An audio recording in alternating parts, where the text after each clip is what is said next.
The Cathedral of Moonreach had been built for a wedding just like this one. Seraphel stood at the top of the aisle in a gown the color of winter starlight, her hands clasped so tightly around her bouquet that the stems had begun to bruise. 2,000 wolves filled the pews beneath the vaulted ceiling, their faces turned toward her, their breath held in collective anticipation. Pack leaders from every territory in the northern reaches had traveled for weeks to witness this union. She had rehearsed her vows in the mirror for 3 months. She had stitched her own mother's pendant into the lining of her bodice so that a piece of the woman who had died, giving her life, could stand beside her now. Everything was perfect. Everything except the fact that Caleb was not standing at the altar. The Silver Reach pack had arrived at dawn. Seraphel had watched from her chamber window as their black and gold banners flooded the courtyard. She had seen Caleb himself, her betrothed of 2 years, standing in the eastern garden before the ceremony, his dark head bent in conversation with his older brother. That had been nearly an hour ago. Now the chapel bells had rung 3 times. Now the high priestess had begun to glance nervously toward the side door. Now the whispers among the guests had grown from a murmur into something that smelled of scandal. And still, the altar remained empty. "Breathe, my lady," whispered Nell, her handmaid of 10 winters. "He will come. He would never shame you this way." Seraphel tried to breathe. She tried to remember the boy who had carved her initials into the old oak tree by the river when they were children. The lover who had kissed her in the rose garden only 6 nights ago and promised her that nothing in this world or the next would keep him from their wedding day. She tried to remember those things, but beneath her gown, pressed against the skin of her left shoulder, the pre-bonding brand her people had given her on the morning of the ceremony burned cold instead of warm. A pre-bonding brand was supposed to pulse in rhythm with the heartbeat of the one it was promised to. Hers felt like ice. The side door of the cathedral finally opened. Seraphel's heart leapt into her throat with such force that she felt it as a physical blow. She turned toward the door, her lips already parting to say his name. It was not Caleb. The man who stepped through the door was taller, broader, and older by 5 years, and carved from some harder material than his younger brother. He wore the colors of the Silver Reach in ceremonial leather, but his jaw was set in a line that did not belong at a wedding. Ronan Vale, the alpha of the Silver Reach pack. Caleb's brother. The man she had met only twice in her life, both times at formal gatherings where he had studied her from across crowded rooms with eyes the color of storm glass and said perhaps fewer than 10 words to her. Ronan did not walk down the aisle. He did not take his place in the groom's section. He walked directly toward her, his stride so purposeful that the gathered pack fell utterly silent in its path. "My lady," Ronan said when he reached her. His voice was low, meant only for her ears. "I need you to come with me. Now. Away from this altar. Where is Caleb? Please. Where is your brother, Alpha Vale?" Ronan's jaw tightened. For a moment something crossed his face that she did not recognize. Not pity. Something harder than pity. Something that looked almost like fury held in a fist. "He is not coming," Seraphel. The use of her name, the bare and intimate use of it, struck her harder than any of the rest. He left the estate an hour ago. He crossed the northern bridge on horseback, with Lady Vion of the Crest Hollow pack. They were seen together at the inland crossroads 30 minutes ago. Ronan drew breath. They did not look like they intended to return. Vion of the Crest Hollow. The name dropped into Seraphel's chest like a stone into a well. Vion, the copper-haired daughter of a rival Alpha who had arrived at the Silver Reach estate 3 weeks ago to discuss a trade agreement and had never quite left.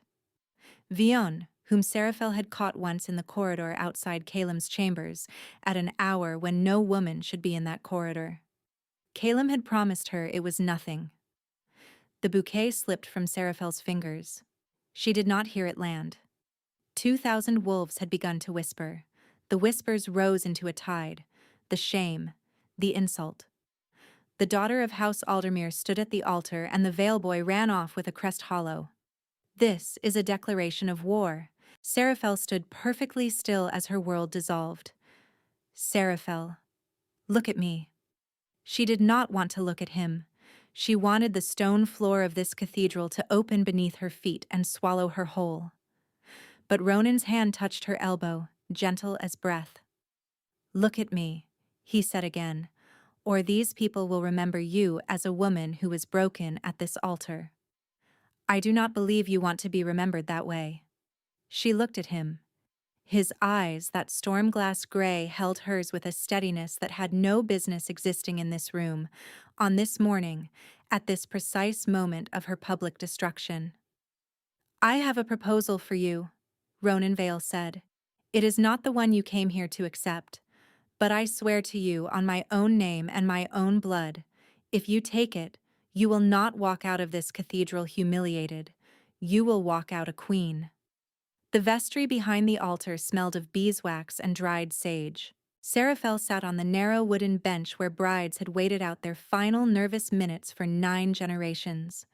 Her veil lay crumpled in her lap. Her hands were shaking so violently that she had stopped trying to still them. Ronan Vale stood in front of the closed door, broad as a wall. My brother's actions today are an act of war against your father's house. Your father has 600 warriors loyal to the Aldermere name. My brother has publicly insulted not just you, but the honor of every pack in alliance with yours. I know what my father has, Seraphel whispered. I do not need a lesson in politics today, Alpha Vale. Then you understand what happens next. Your father challenges mine. My mother will not let the Silver Reach apologize. The packs divide along old lines. 2,000 wolves die before winter. Perhaps more. Seraphel closed her eyes. He was not wrong. And your proposal prevents all of that how? Ronan stepped closer.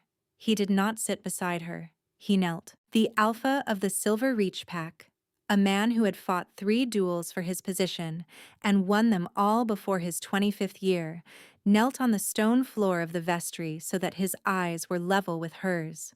He did not touch her. He simply looked at her as if she were the only person in the building. Marry me, instead. The words did not feel real. What? Today. Within the hour. The cathedral is already prepared. The priestess is already waiting. The guests are already seated. Marry me in my brother's place, and the insult becomes a union. The 2 packs bind themselves by a stronger vow than the one he broke. Your father is appeased. My mother is silenced. No one goes to war. Seraphel stared at him. You cannot mean this. I have never meant anything more in my life. We have spoken twice. 3 times, Ronan corrected quietly. You would not remember the third. I would. Something in the way he said it made her throat close. I do not love you, Alpha Vale. I am not asking you to love me, Seraphel.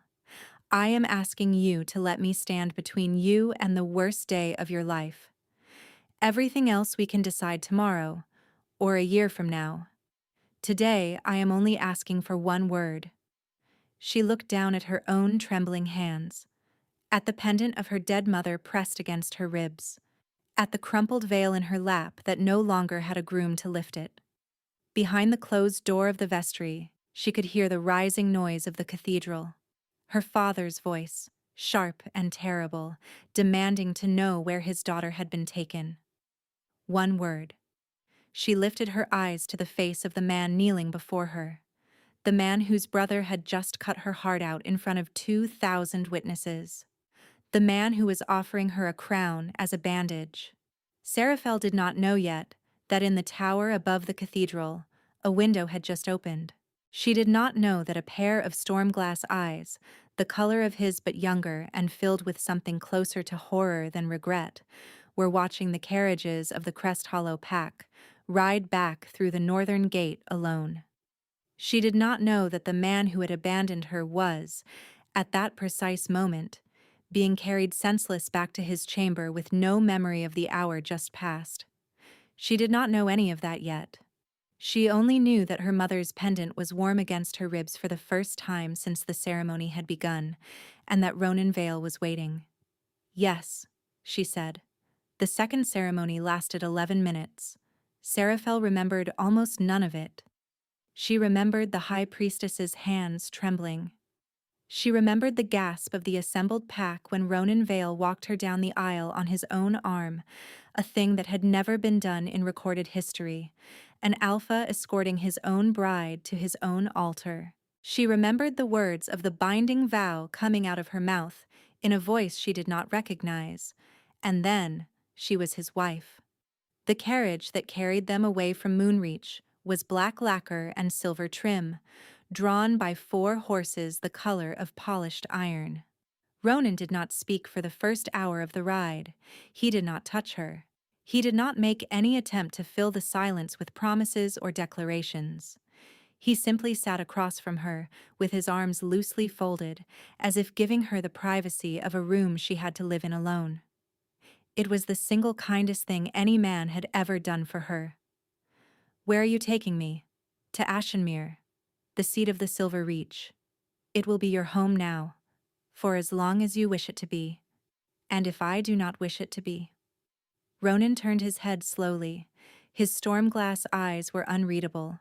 "Then I will arrange a separate residence for you anywhere in my territory that pleases you. You will have your own household, your own guards, and your own income drawn from the pack treasury. You will bear my name as shelter and nothing more. And when one day you wish the marriage dissolved, I will dissolve it without contest. Your reputation will remain whole. You would agree to that before the wedding night has even fallen." I agreed to it the moment I walked into that vestry. Something in her chest cracked along a line that had been fracturing for hours. "Why? Another day," he said at last. "Not this one. This one has already cost you too much." They arrived at Ashenir at dusk.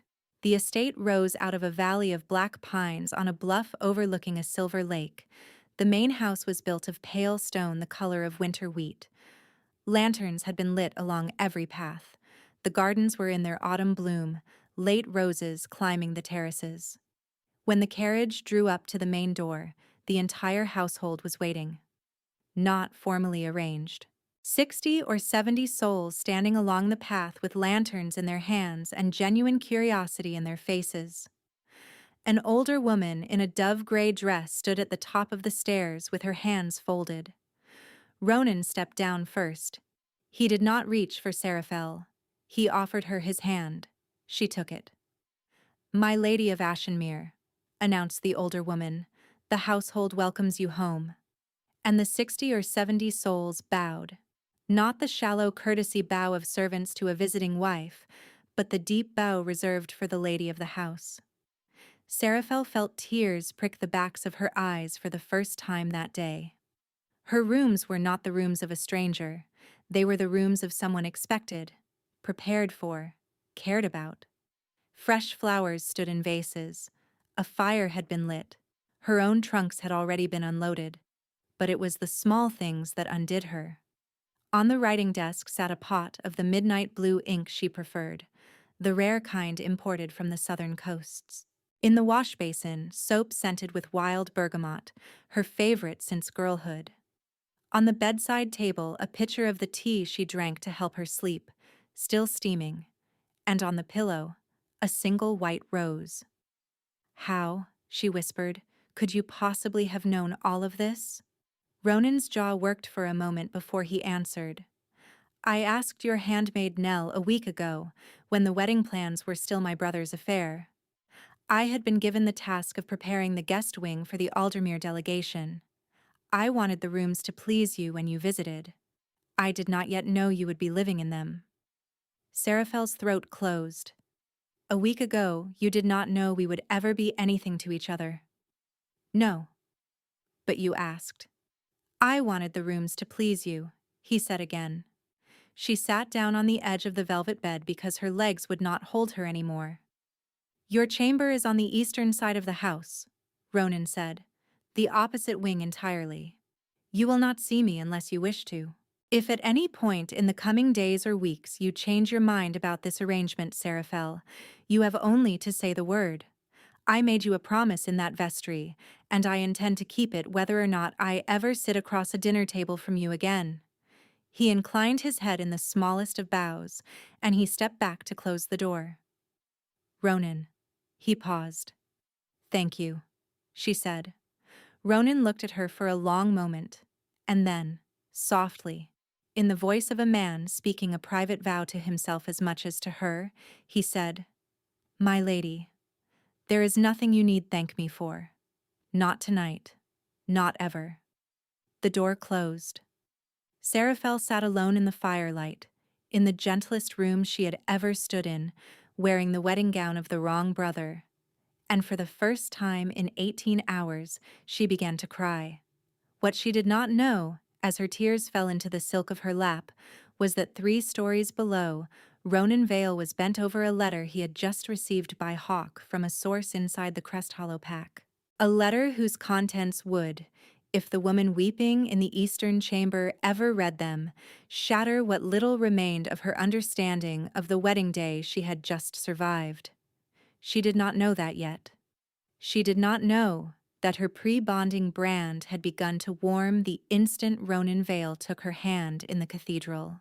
She did not know that somewhere in a lodge 20 leagues to the north, her former betrothed was screaming awake from a dreamless sleep, with no memory of how he had arrived there, no memory of the woman who slept beside him, and her name on his lips like a wound.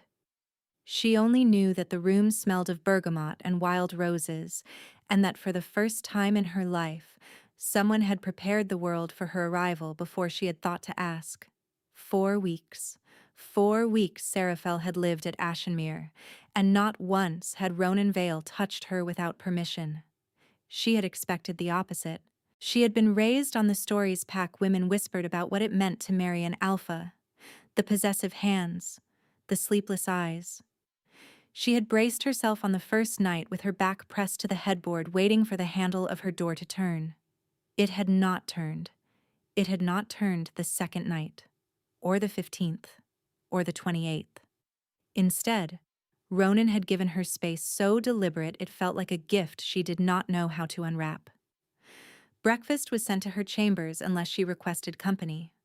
Dinner was served in the great hall, where he sat at the head of the table and she sat at his right, and he made conversation about the estate and the harvest, but never once asked her a question she was not ready to answer. He had given her her own maid, her own horse, and her own accounts at the pack treasury. He had introduced her to the steward, Matthys, and told the man in her presence that Lady Vale's instructions were to be obeyed as his own. He did not touch her, not even to take her hand. When they walked side by side through the gardens in the afternoons, he kept exactly 1 arm's length of distance between them at all times, and his eyes, those storm-glass eyes, followed her everywhere.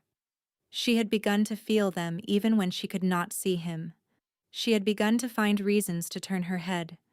She had begun to want to catch him looking. She was not yet ready to name what that meant. On the morning of the 29th day, Nell came into her chamber with a letter bearing the seal of House Aldermere. Seraphel broke the wax and read her father's blunt hand. "Daughter, you are well. I write to tell you what my men have reported, as I believe you should hear it from me rather than from the servants. Calum Vale and Vian of the Crest Hollow were married in a small chapel in the Crest Hollow lands 11 days ago. Her father gave her away. Calum has been seen twice in the Crest Hollow capital in the past week. He does not appear to be a man under any form of compulsion. He walks the streets freely. He has been observed laughing in public with his new wife. He has made no attempt to send word to you, to me, or to his brother. I tell you this plainly because the alternative is that you hear it as gossip.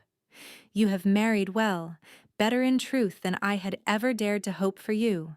Ronan Vale is a better man than his brother ever was. Do not waste your grief on the one who left, your father." Seraphel set the letter in her lap. Calum had married Vian. Calum had walked the streets of the Crest Hollow capital laughing.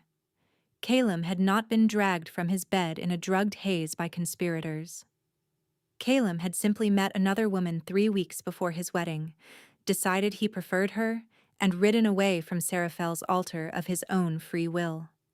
The grief that rose in her throat was not the grief she had expected. It was smaller. It was almost embarrassingly small, given the shape it had held for 4 weeks. She understood, with a clarity that startled her, that she had stopped loving Calum Vale sometime in the past 29 days without noticing.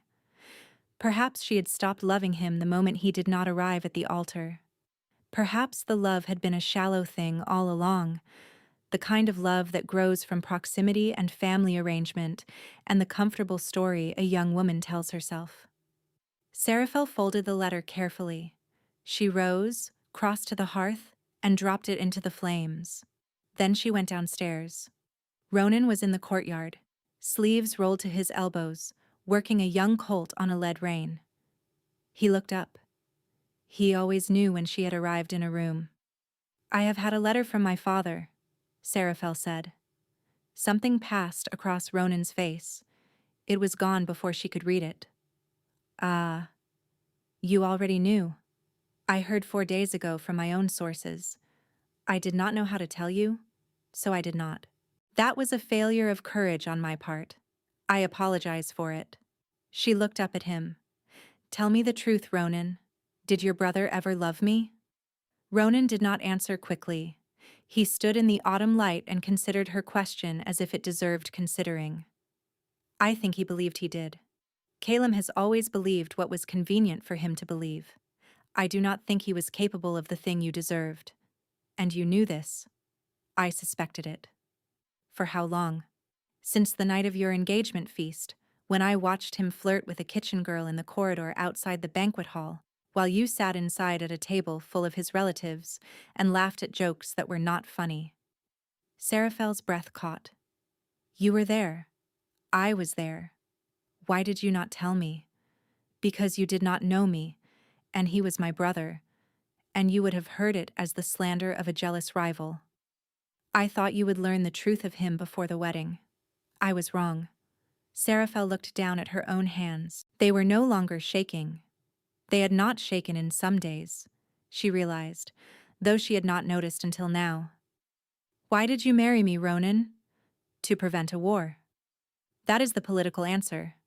I am asking for the other one." "Another day," he said at last. "Not this one, Ronan." "I cannot, Seraphel. Not yet. Please do not ask me to." And because something in his voice told her that pushing him would cost him more than he was willing to pay, she did not ask again. That night, for the first time, she did not take her dinner in the great hall. She took it in the family dining room at the rear of the house, and she sent word that she would welcome his company if he cared to join her. He came. He only looked at her across the small table set for 2, with candles between them instead of the length of the great hall, and she saw his throat work once. "Sit with me," she said. "Please." Ronan Vale sat. Halfway through the meal, Seraphel set down her spoon. "Ronan, I would like us to stop pretending that I am a guest in this house. I am your wife.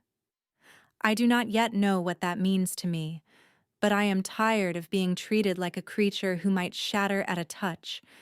I would like to take breakfast with you in the mornings. I would like, when we walk in the gardens, for you to stand close enough that I can hear you when you speak softly." Ronan did not move.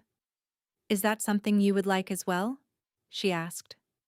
"Yes," Ronan said. His voice had gone hoarse. "Yes, Seraphel. That is something I would like." She reached across the small table and laid her hand on top of his. His hand turned beneath hers. His palm closed gently around her fingers. He did not grip. He did not pull. He simply let her hand rest inside his for a long moment, and he looked at her across the candlelight as if she had just handed him something he had not dared to want. Then, very softly, a sound reached them from somewhere outside the dining room window. A wolf's cry, distant. Not a howl, a summons, the cry of a sentry wolf delivering a message. Ronan's head lifted, his hand tightened on hers. "Stay here," he said. "Ronan. Stay here, Seraphel, please. Do not leave this room until I send word." He was gone before she could speak his name again. Seraphel sat at the small candlelit table with her hand still open on the linen where his had been, and somewhere in the dark beyond the house, another wolf answered the first. The messenger was brought into Ronan's study at the western end of the house, and Seraphel was still sitting at the abandoned dinner table when Matthews the steward came to fetch her. "My lady, the Alpha requests you join him." The study was warm with lamplight. Ronan stood behind his great oak desk, his shoulders set in the rigid line she had seen only once before, in the cathedral. Opposite the desk, seated in a high-backed chair with a blanket drawn around his shoulders, was a man Seraphel did not know. He was thin. His clothes were mud-splattered. One of his hands was wrapped in a dirty bandage, but his eyes, which lifted to meet hers when she entered, were clear. "Lady Vale," he said, and he tried to rise. "Sit, Joran," Ronan said. "She will want to hear this from your own mouth. My name is Joran Ashwood. I served 3 years as the head of the stable at the Crest Hollow estate. I was dismissed 4 nights ago for asking a question I should not have asked. I rode here at once because the thing I saw sits wrong in my chest."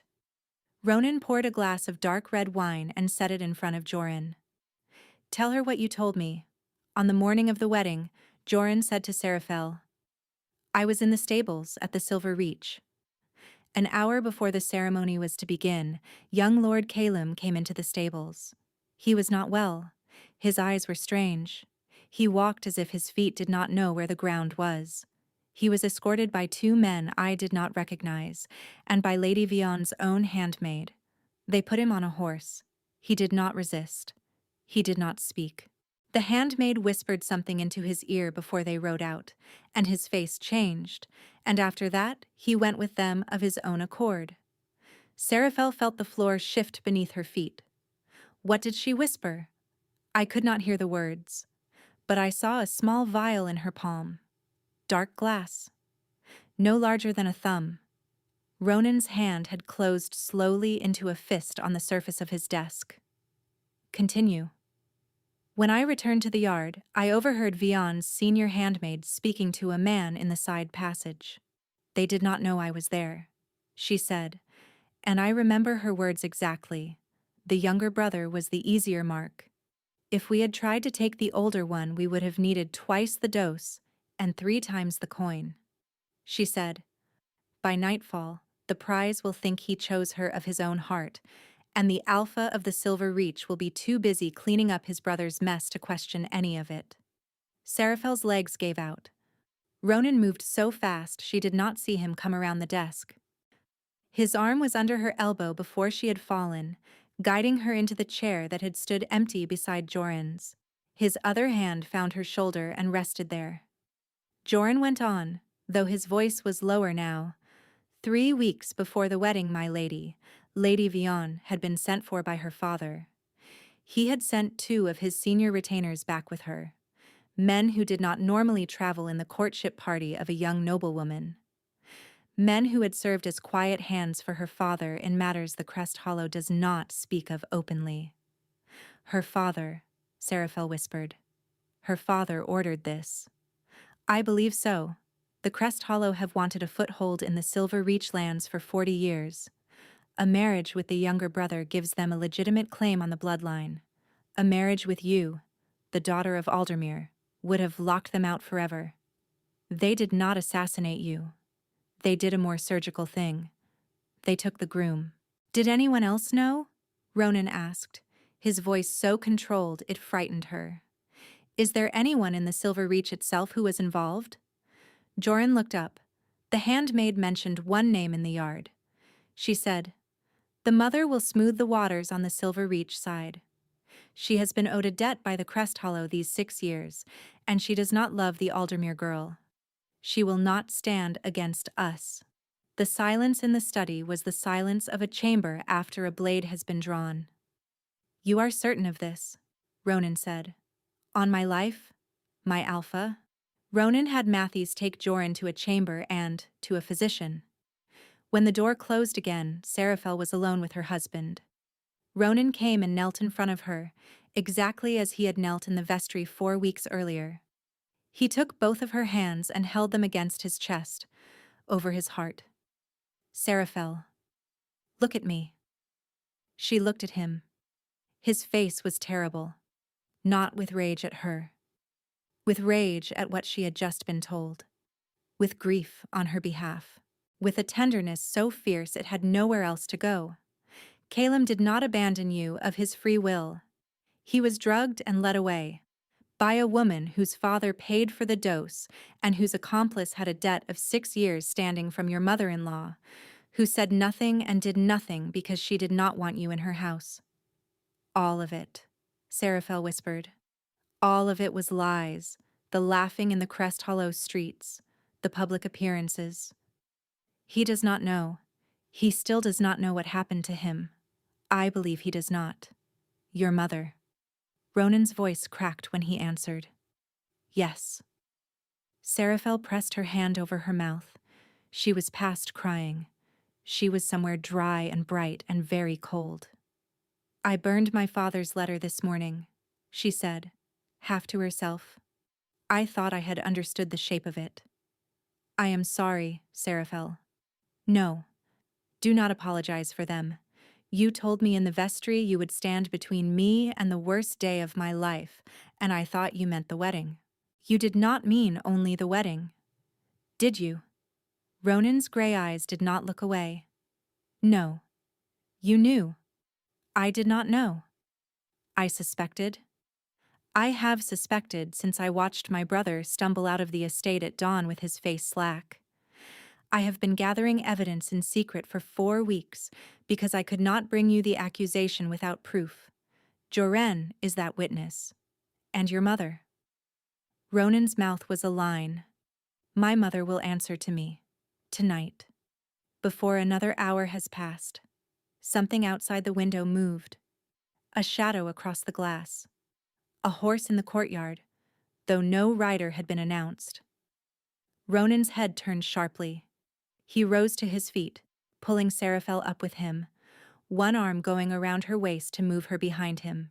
Through the window, Seraphel saw the torches of 6 riders and the glint of drawn steel, and at their head, her mother-in-law, Lady Iselin, with her silver hair loose and her face set in the expression of a woman who had come to recover a weapon that had turned against her. Stay behind me, Ronan said, and he moved toward the study door. Ronan reached the main hall of Ashenir 2 paces ahead of Seraphel, the small stair behind the library. Take it to the servants' corridor. Matthews will meet you. Ronan. Seraphel, please. I cannot fight what is coming with half of my attention on where you are standing. She nodded and moved toward the library. She made it as far as the library door. The front doors of Ashenir burst inward with a force that sent splinters across the flagstones. Lady Iselin Vale stepped into the hall in a long gray traveling cloak, her 6 riders fanning out around her, their blades already drawn. None of them belonged to the Silver Reach household. Ronan, Lady Iselin said, in a voice as calm as a hostess greeting a guest. We need to have a conversation. We are past conversation, Mother. I had hoped we would not be. Unfortunately, I have been informed that a stable boy from the Crest Hollow has been sitting in your study for the last hour, and so I have had to move my timeline forward. Ronan had drawn his own blade. Seraphel had not seen him draw it.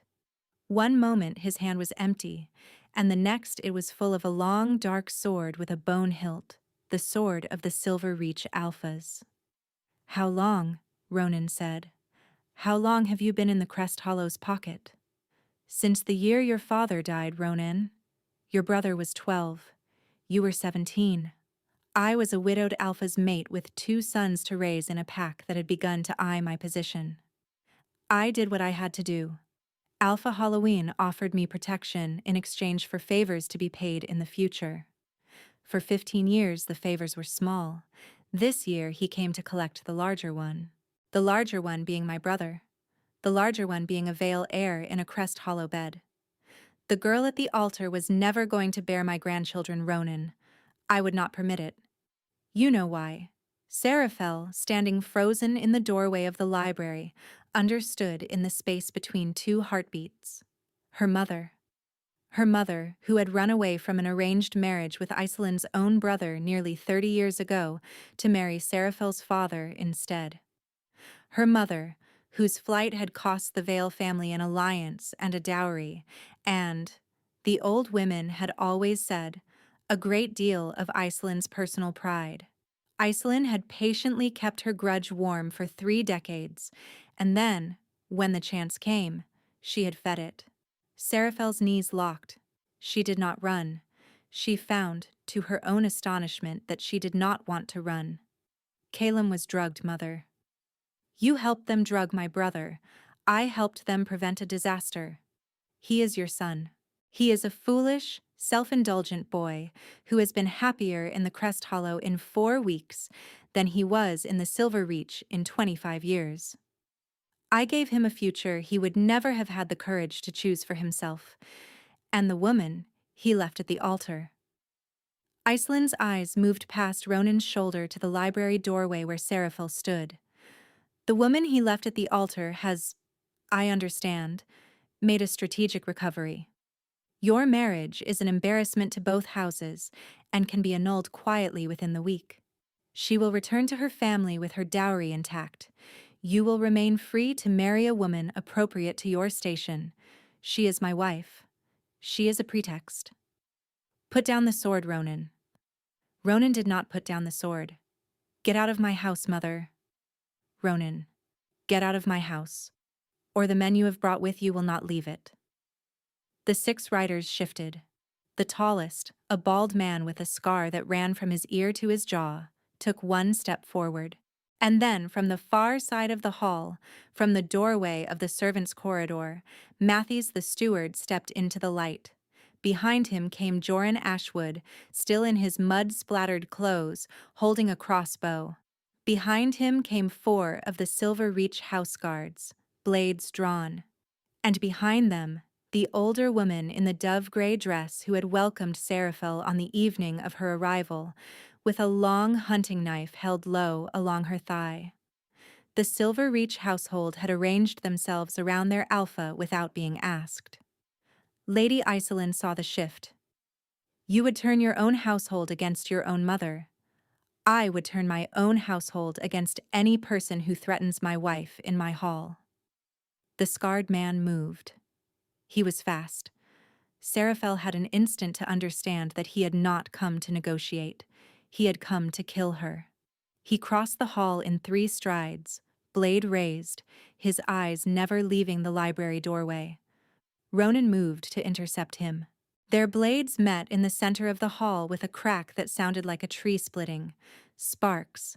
A grunt. Ronan twisted, and the scarred man went down with a sound Seraphel would dream about later, and did not get up again. But 2 more of Iceland's riders had already moved. They split. A broad one with a black beard came for Ronan. A leaner one, wiry and quick, came for the library doorway. Seraphel had time to see the wiry rider's blade come up. She had time to see Joran Ashwood loose the crossbow bolt from across the hall. She had time to see the wiry rider stagger, hand going to his neck, blood black in the torchlight. She had time to see the black-bearded rider drive his sword toward Ronan's unprotected side while her husband was still recovering from the scarred man's charge. Something opened inside her. Later, when she was able to think about it clearly, she would describe it as a door.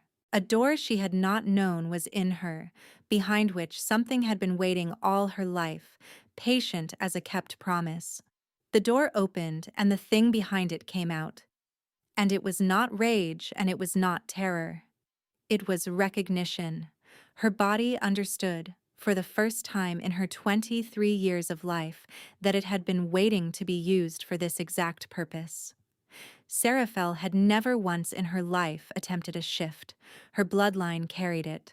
Her mother had been a wolf, But Seraphel had been born small and sickly, and the pack healers had told her when she was 11 that her wolf might never come. Her wolf, it turned out, had simply been waiting to be asked. Seraphel felt the shift tear through her in a single convulsive wave. Her gown tore, her bones reformed. She hit the flagstones on 4 paws, and she was already running, already across the hall, already between the black bearded rider's blade and her husband's side. Her jaws closed on the man's wrist. He screamed. The blade fell. Ronan, caught mid-turn, did not hesitate. He drove his own sword into the rider's chest, and the man was dead before he hit the floor. The remaining 3 of Iceland's men dropped their weapons. Lady Iceland did not. She was staring at Seraphel, at the wolf standing in the wreckage of Seraphel's wedding clothes, at the creature with pale gray fur the color of wood ash and eyes the color of a summer sky just before rain. "That is not possible," Lady Iceland said. Seraphel's wolf took 1 step forward. She lowered her head. Her pale eyes met Lady Iceland's storm-glass eyes and held them with a steadiness that did not belong to prey. She snarled once, low and soft, a sound that was less threat than statement. Lady Iceland, the Alpha's widow, the woman who had just sent a blade at an unarmed girl in a library doorway, took 1 unsteady step backward. Ronan moved to stand beside his wife. He rested his free hand, very gently, on the ridge of her pale shoulder.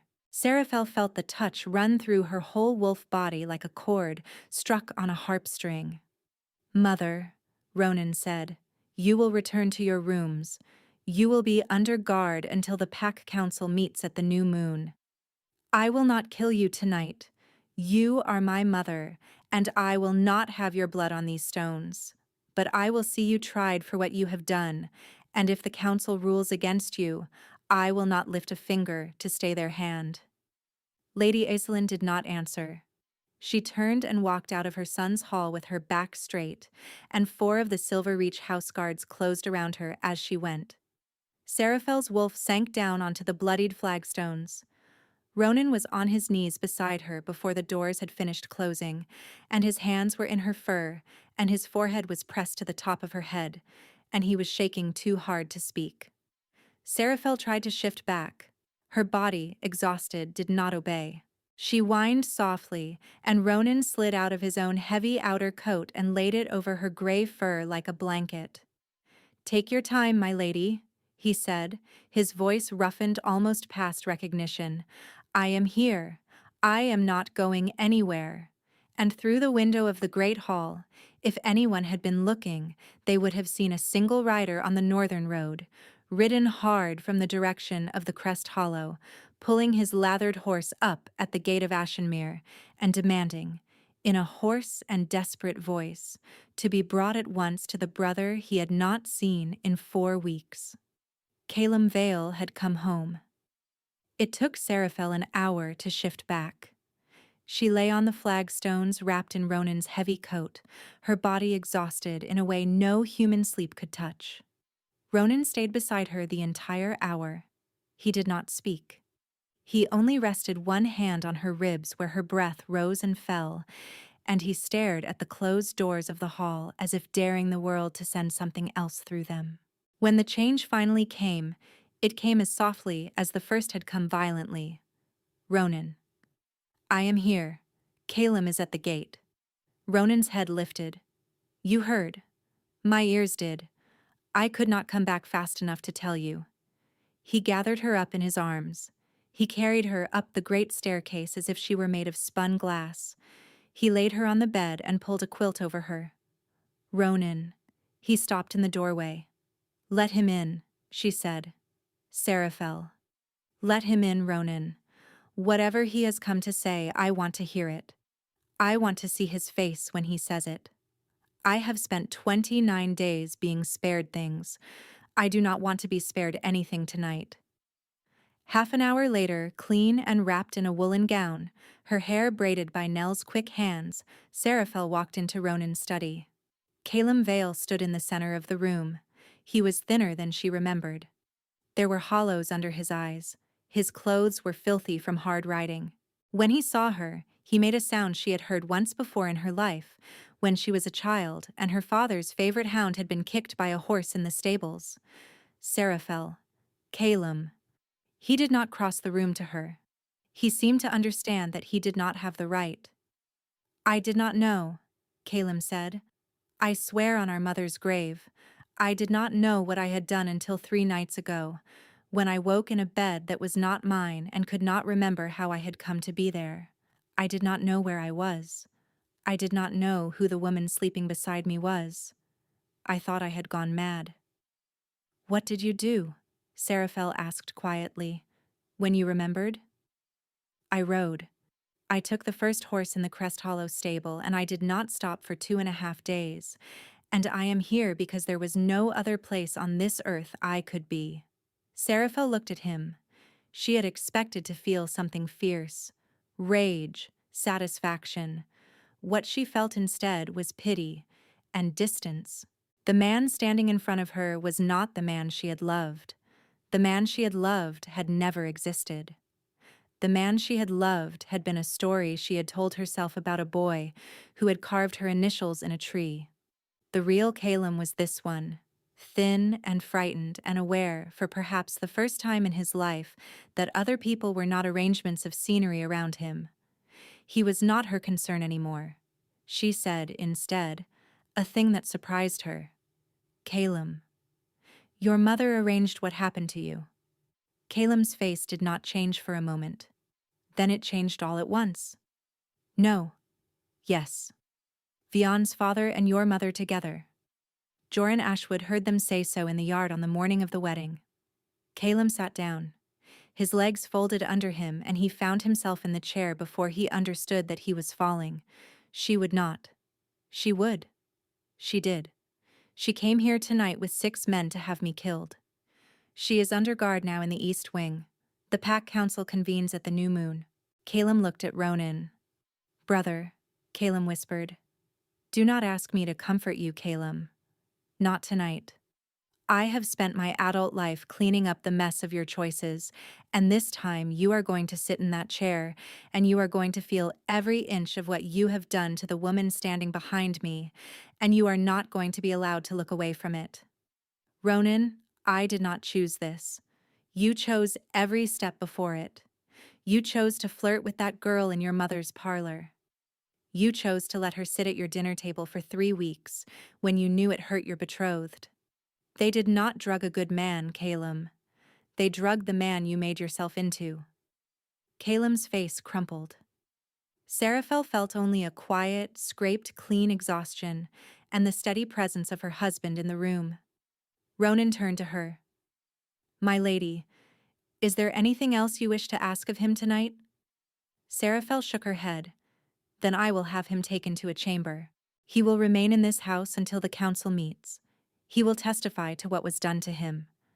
And after that, Seraphel, he will be out of your life, for as long as you wish him to be. Calum's head was down.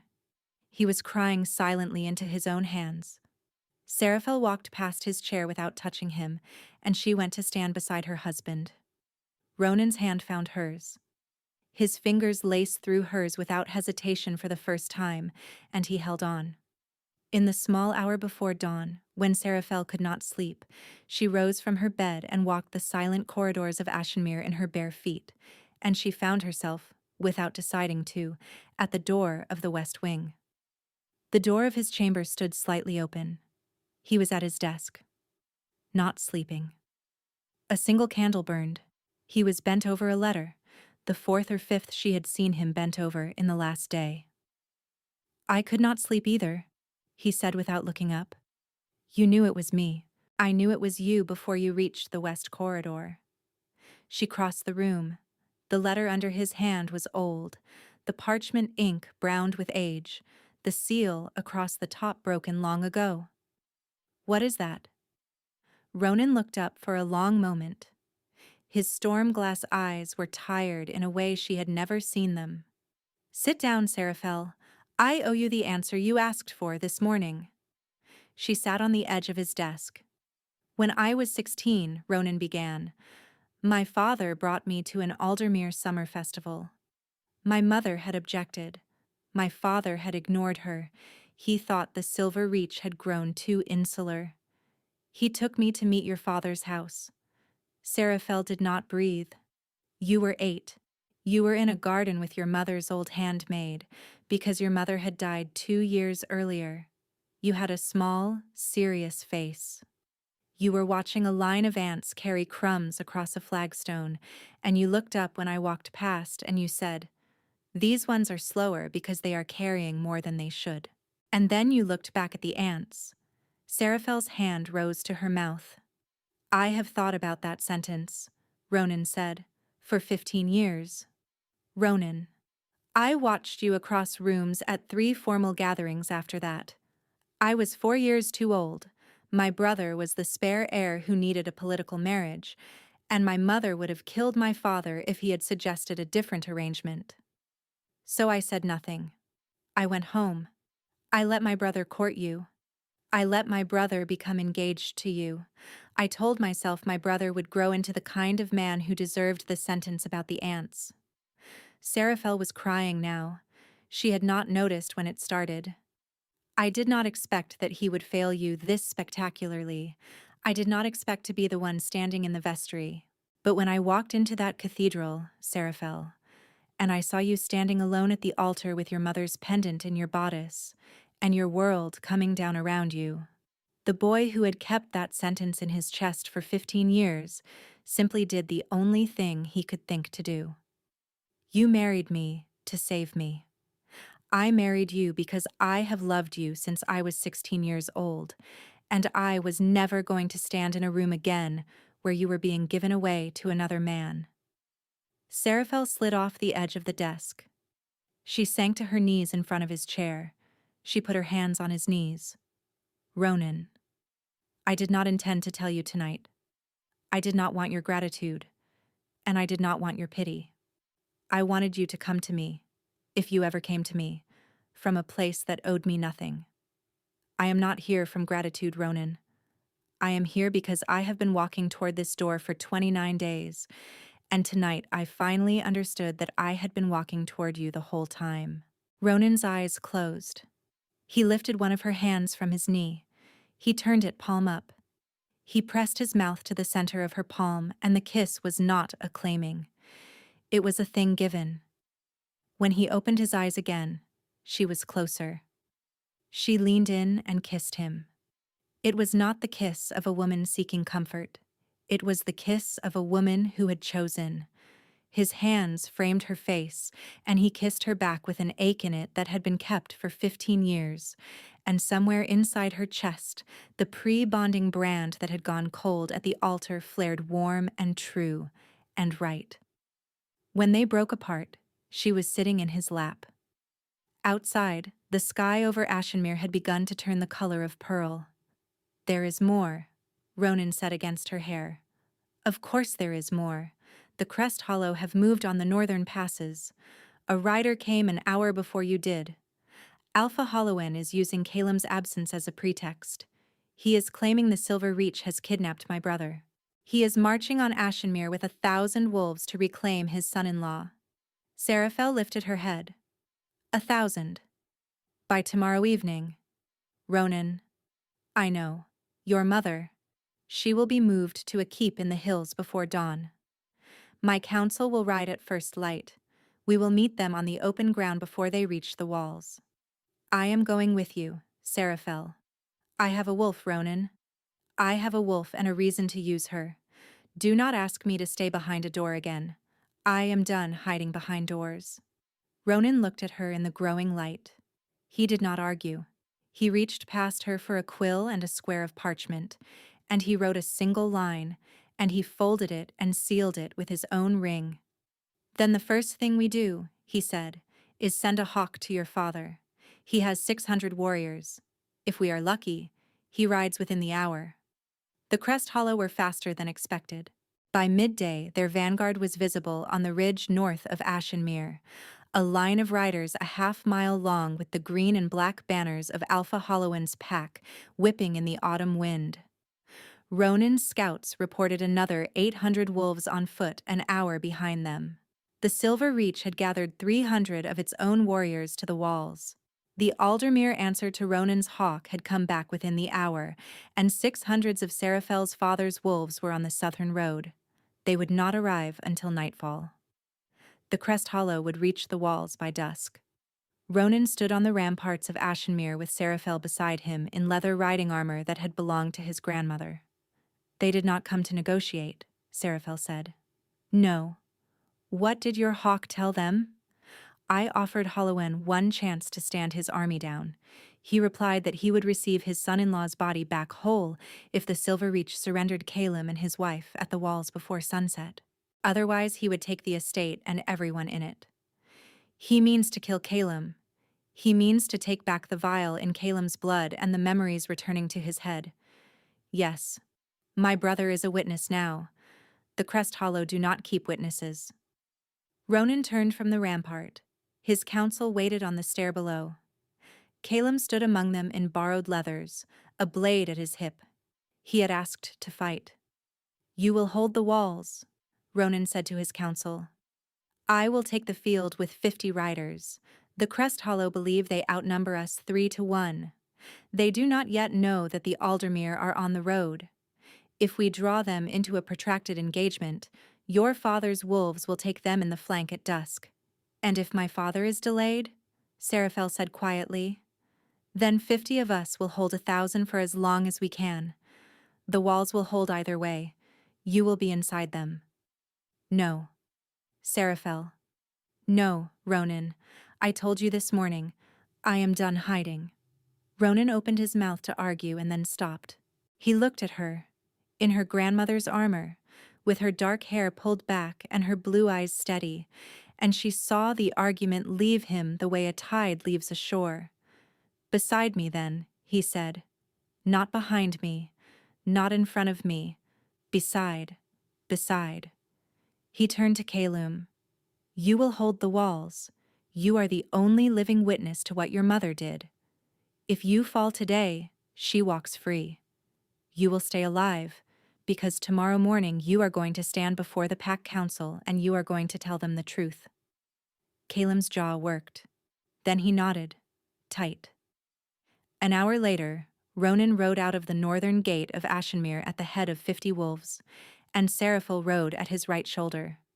Alpha Holowen himself had come forward under a parley banner to meet them at the center of the field, flanked by 6 of his captains.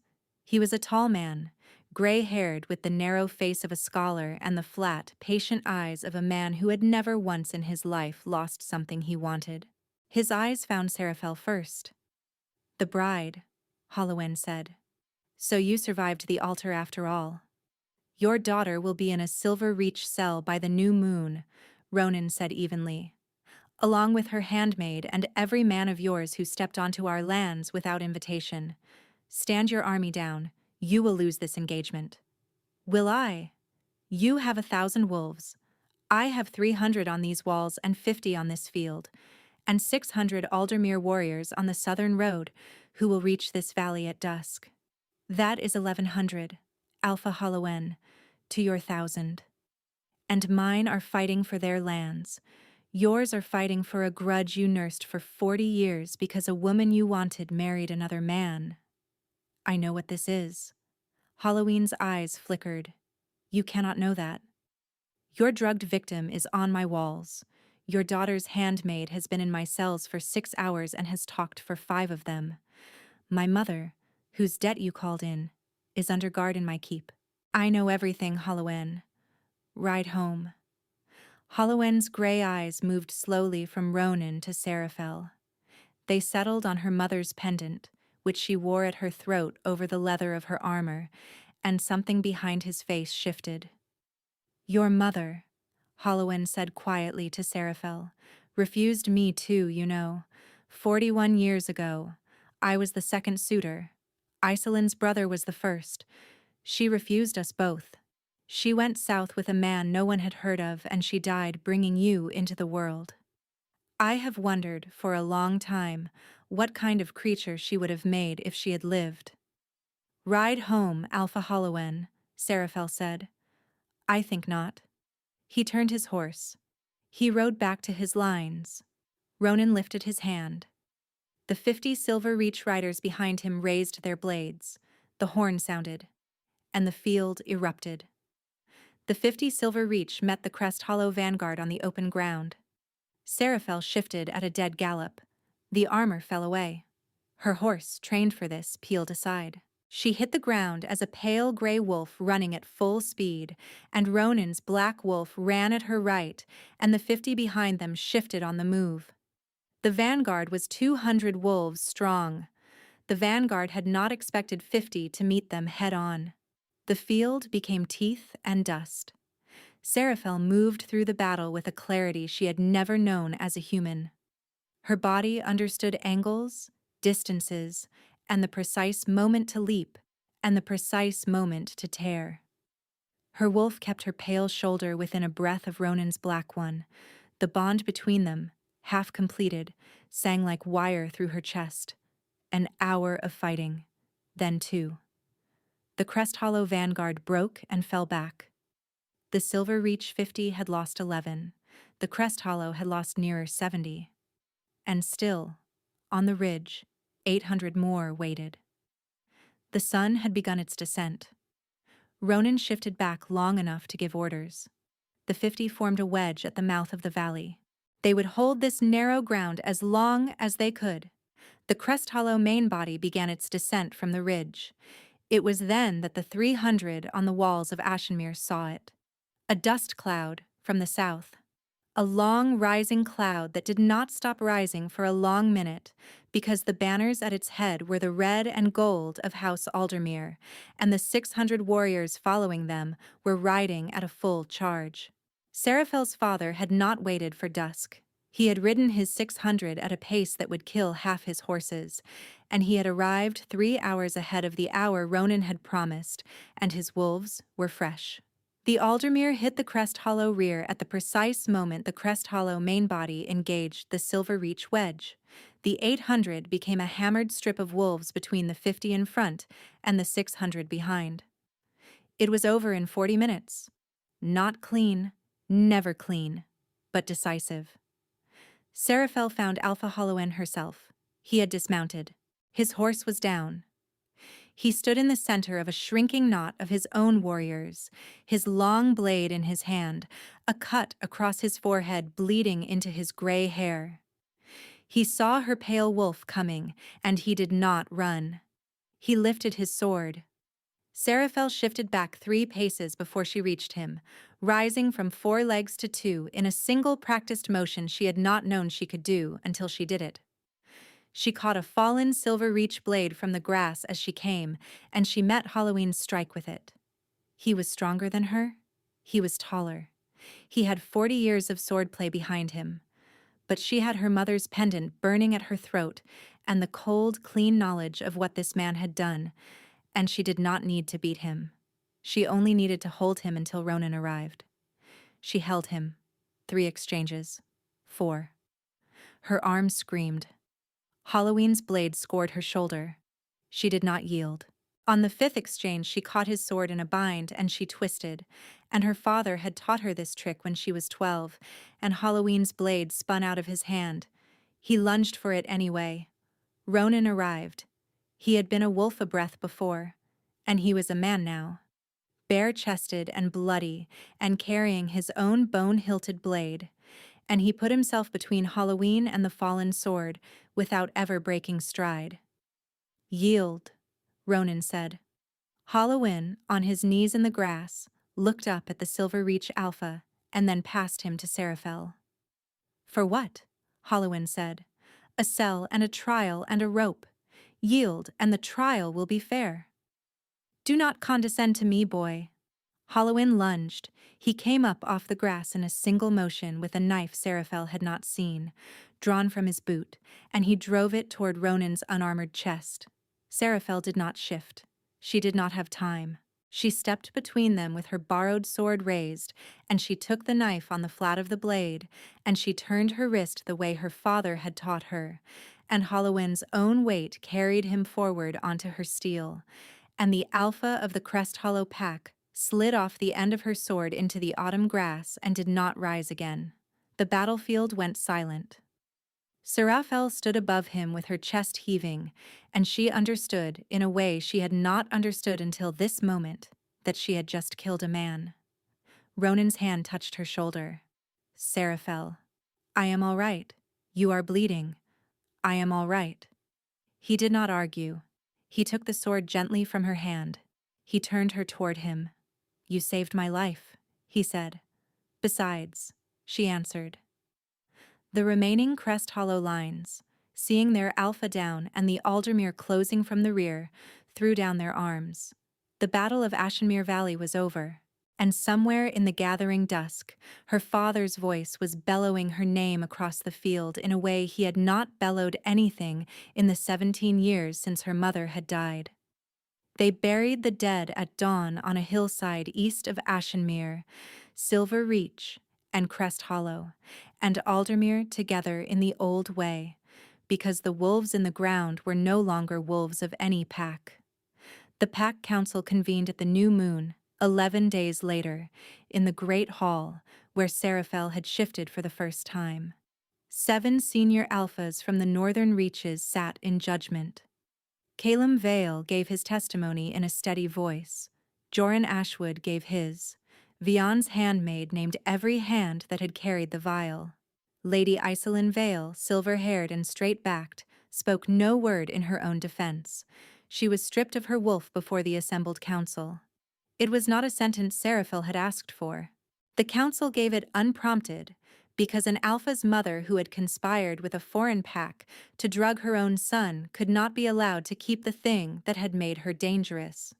Iselin was sent to a small stone cottage on the farthest western edge of the Silver Reach lands, with 1 servant and a monthly ration from the pack treasury. She would live out her days there. Ronan did not speak of her again in Seraphel's hearing for a long time.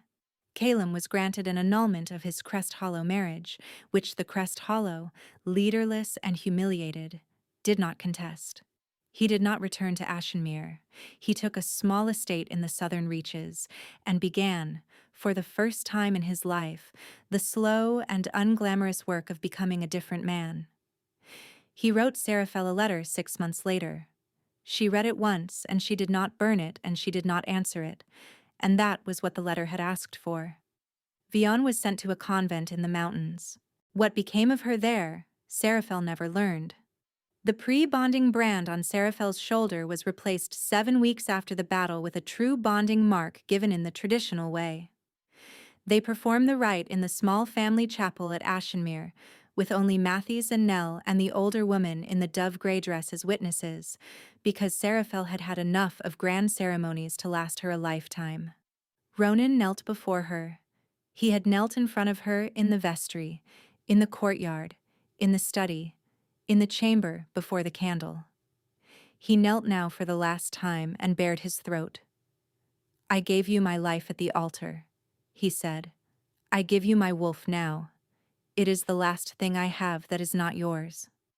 Seraphel bent and set her teeth against the place where his pulse beat, and she bit. Not hard, not cruelly. The exact pressure the rite required. The bond between them, which had been singing like a half-tuned wire for 7 weeks, struck its full chord. She understood him then, the way her wolf had understood the battlefield. She understood the 16-year-old boy in the garden.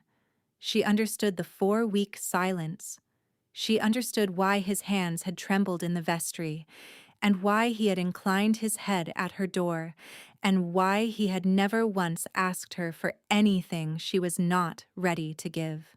She felt his love for her not as a declaration, but as a climate, a weather he had been living inside for half of his life, and she stepped into it and it closed around her, and for the first time since her mother had died when she was 6 years old, Seraphel was not alone inside her own chest. He saw her too. He saw the serious-faced child in the garden who had understood ants. He saw the girl who had rehearsed vows in a mirror for 3 months. He saw the woman who had said yes in a vestry when her knees were shaking. He saw the wolf who had stepped in front of a blade because it was his blade, and her wolf had known, had always known, before her human self was ready to. They held each other in the small chapel for a long time. When they stepped out into the autumn courtyard, the whole of Ashenir was waiting.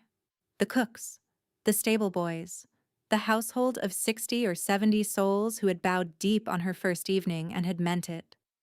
They bowed again. And Seraphel, for the first time in her life, bowed back. Not the courtesy of a lady. The bow of a packmate to her pack. The winter that followed was the mildest any of the old women could remember. The spring, when it came, brought two things. Seraphel's father rode up from the Aldermere lands and stayed a week at Ashenir, the longest he had visited any house since his wife's death. On the last evening, he sat with Seraphel in the garden where she had once understood ants, and he said in his blunt way, "Your mother would have liked him. She always did love the quiet ones who waited." And then, because Aldermere men did not often say tender things and felt embarrassed when they did, he cleared his throat and changed the subject to horses. The second thing the spring brought was the knowledge, confirmed by Ashenmir's pack healer on a morning of pale green buds, that Seraphel was with child. She told Ronan in the orchard under an apple tree that had not yet bloomed. He did not speak for a long moment. Then he sat down on the grass with his back against the trunk, and he pulled her down into his lap, and he pressed his forehead to hers, and his shoulders shook once, and he did not make a sound. "A girl," he said finally. "If it is a girl, I would like to name her for your mother, and if it is a boy." "If it is a boy, Seraphel, I do not care what we call him as long as he grows up knowing that his mother was the woman who stepped in front of a blade for a man she had barely begun to love, and who became the kind of alpha his pack deserved." A daughter was born in the last week of summer, in a bedchamber that smelled of bergamot and wild roses, and she was given her grandmother's name. Years later, when the children were grown and the story had begun to be told by the old women of the Silver Reach, as if it had happened to someone else, Seraphel would sometimes walk in the garden at Ashenmere in the late afternoon and find her husband already there, waiting for her on the stone bench beside the herb beds. He would rise when he saw her coming. He had always risen when she entered a room. He had never, in 30 years of marriage, stopped rising. And every afternoon, without fail, he would walk the last 3 steps to meet her, and he would take her hand, and he would say, the way he had said it on the evening of her arrival, "My lady, there is nothing you need thank me for. Not tonight, not ever." And every afternoon, Seraphel would answer him, not with thanks, but with the small and steady truth she had first understood on the ramparts of Ashenmere, in her grandmother's armor, with an army coming for her husband and her wolf waking at last inside her chest. Beside, beside, beside.